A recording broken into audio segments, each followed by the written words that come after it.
You often hear people talking about force and force and force, but what actually is a force?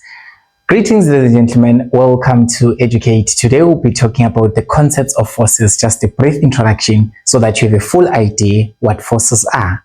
So basically, when we describe a force, we say that a force is simply a push or a pull on an object. When we say that there is a push or a pull, we are literally talking about pushing and pulling objects around. So for example, if this is an object, this rubber is an object, and then I pull it, I'm actually applying a force to it.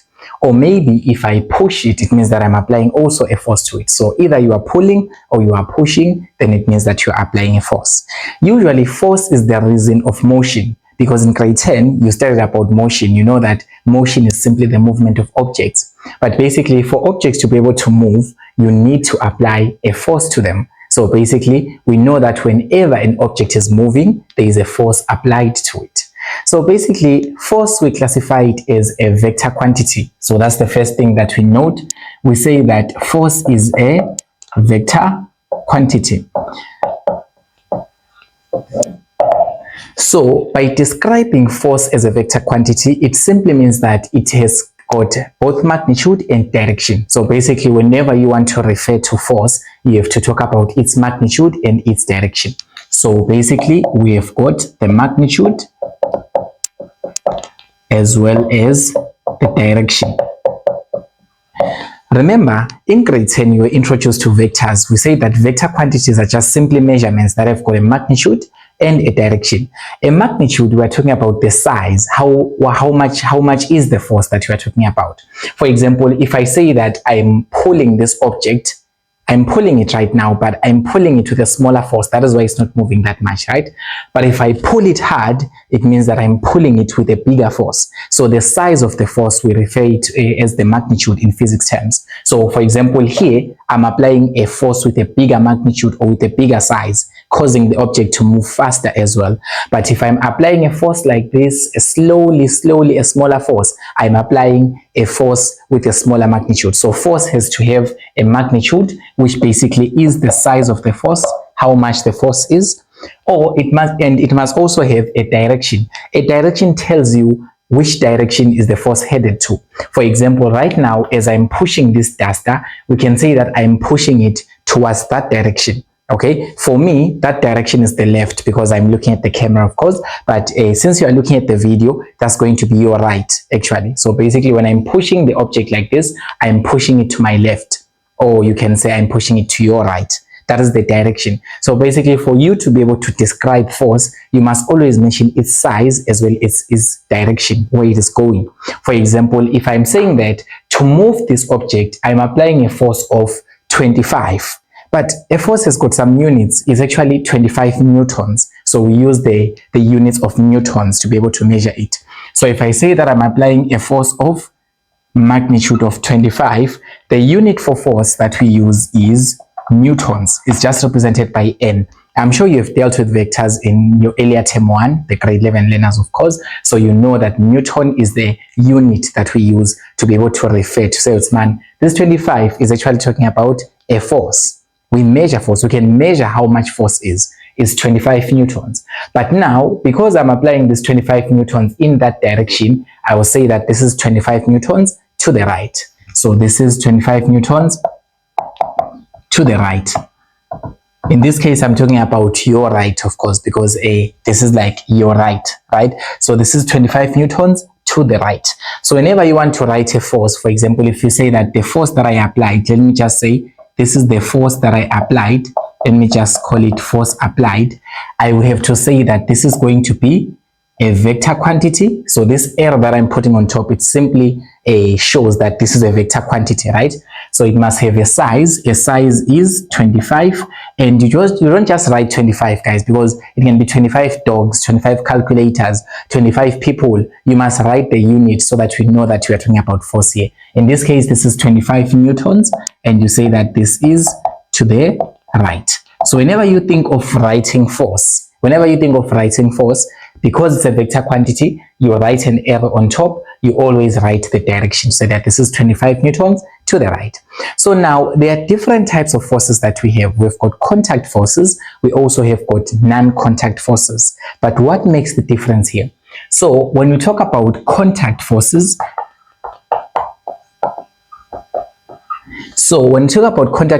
as the name suggests, there must be some physical contact for you to be able to apply that force. For example, right now I'm applying a force to this rubber.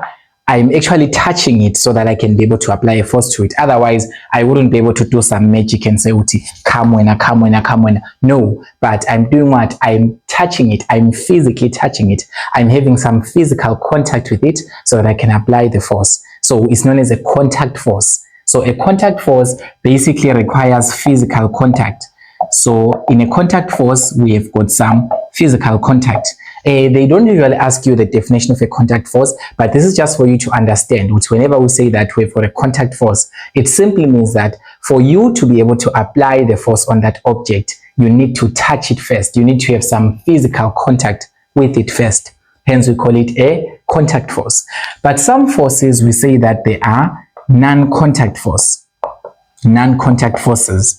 So the non-contact forces, they do not require any physical contact for you to be able to apply a force to them, or to that object, of course. So non-contact forces do not require physical contact.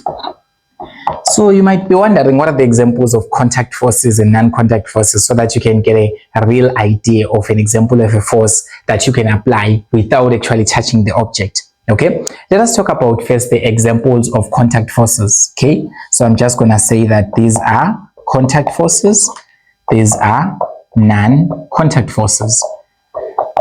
So examples of contact forces that we have got an applied force. That's the first example that I'll make, because I've already explained to you guys that a force applied is just the force that you are applying on an object. And for you to be able to apply a force on an object, you need to touch it. So we have to say that the applied force is a contact force, because you require, or you are needed to touch the object first so that you can push it or pull it. All right, so this is what the force applied. So this is force applied, or you can say it's applied force. Okay, we usually use this symbol to represent the force applied, F with the subscript of A, capital letter A, of course. So this simply means that this is the force that you are applying. It's either you are pushing the object or you are pulling the object, but you have to touch it first for that to happen. Okay, and then the other contact forces that we can talk about tension force. So we have got a force known as tension.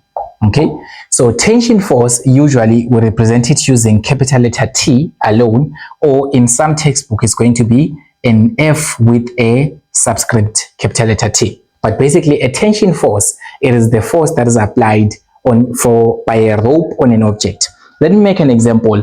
Okay, so I'm going to just make an example, a simple example for you to see, right? So this is my object. Let me just say that this is my object, and then on this object I bring a rope, or this is a string. You can say it's a string or a rope, anything that looks like a string or a rope, something that can pull. Okay, and then let me just say I connect them together. And then now when I'm going to pull this rope, when I'm going to touch this rope, basically this rope, this cable, actually it's actually a cable, but just take it as a rope or a string. Okay, so this string or this rope, it applies a force to what? To this object, so that this object is kept in the air. Otherwise, what's keeping this object in the air? It is this string. So if we don't have this string, then this object is not going to be in the air. Remember guys, I said that forces are the ones that are responsible for movement of an object. So whether an object is moving or it is not moving, all of that is controlled by forces. Because basically you cannot be able to move an object without applying a force to it. Whenever you see something moving, you need to know that there is a force responsible for that movement. Whenever you see something not moving, there is also a force that is responsible for that. But we're going to be explaining that later on. So tension force is basically a force that is applied whenever you tie a rope onto something.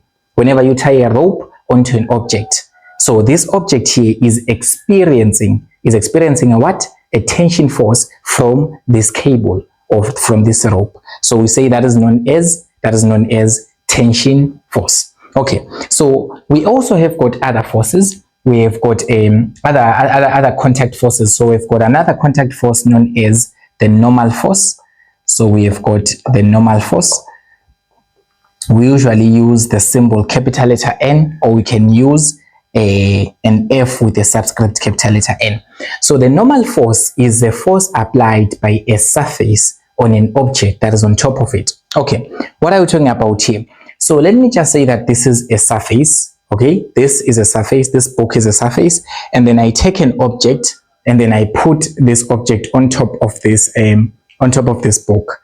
So basically this object, which is a calculator, in fact, it is actually on top of this book. So this book is actually applying a force to this object, is applying an upward force to this object. We are still going to make another video explaining normal force in a mathematical way so that you understand how normal force really works. But you should just know that the normal force is that force that is applied by a surface on an object that is on top of it. Okay, so this is your surface here. The surface can be anything. It can be the ground, it can be a table, it can be anything. But as long as there is a surface is just basically an area where you can put something on top of it, right? That's a surface. So if I just say that my surface here is a table, and I put a book on top of a table, let me just say I put a book on top of a table. So this book, since it's on top of the table is actually applying a force to it so that it can stand on top of the table.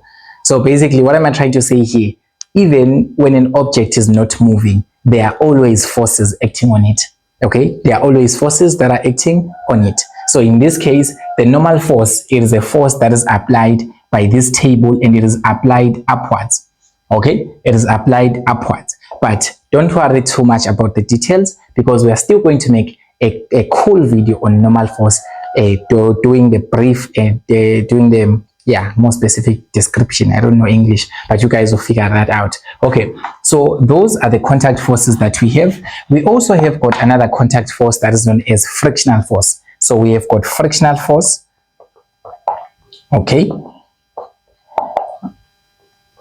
so we use Fk as a symbol to represent it. So frictional force, it is one of those forces that are contact forces. Why do we say that they are contact forces? Basically, frictional force, it is actually the force applied by a surface due to it to be able to oppose the motion. So whenever an object is moving, the surface always tries to oppose its motion. Okay, but we're still also going to make a separate video explaining frictional force, also explaining the equations that are involved in frictional force. For this one, it's just an introduction so that you have a brief idea of what frictional force is. But stay tuned to the channel and make sure that you subscribe so that you find out more. Let's now talk about the non-contact forces. Okay, so the non-contact forces, these ones they don't require, we say that they do not require physical contact. For example, what? Let me just talk about the magnetic force. Okay, so we have got a magnetic force. So the magnetic force, you have studied it in grade 11, or you are still going to study it. It depends on when you are watching the video. But basically, when you learn of electromagnetism, you learn that we have got a magnetic force. It is the force applied by a magnet, basically. All right. So for example, I'm sure that you've been questioning yourself that throughout this whole video, this rubber here, it is just standing on top. It's just sticking on top of this board.